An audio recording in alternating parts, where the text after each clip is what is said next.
Okay, I have my tubes, I have everything. I am ready, so I'm ready to go. What is the next thing that I do? If I'm ready to go, what would be the next thing that I do? I'm gonna put my tourniquet on again. So I'll come over here.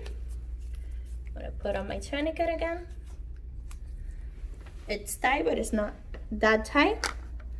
And then I give it a minute until I can properly see the vein again. If in the doubt case that you touch it, you have to clean it.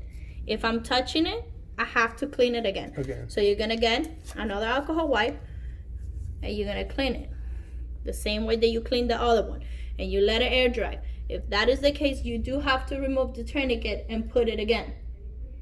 Do not touch it if it's not clean. Do not touch it. Okay. How do I do it? You can do it with the tube or without the tube. I like to do it with the tube just because it's easier for me. It's faster. I personally, it's a personal preference. But you can go in without the tube or with the tube. It doesn't matter.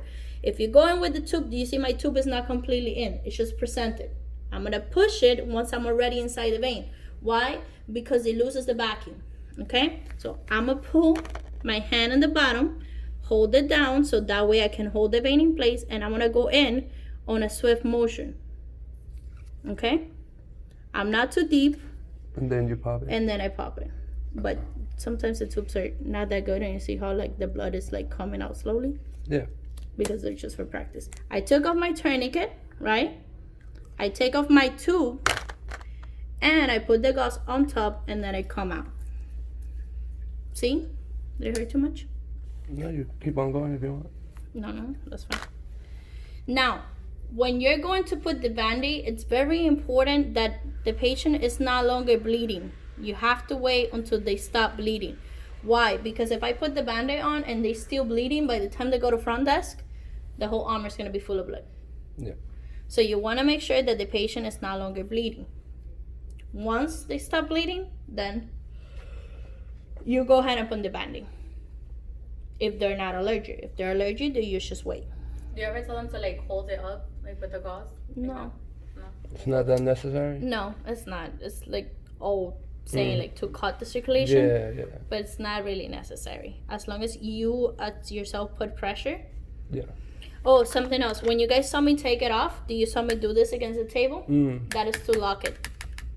That's to lock it. I already locked my needle. My needle's not out. Once you lock that, that's not coming out. See? That's not coming out.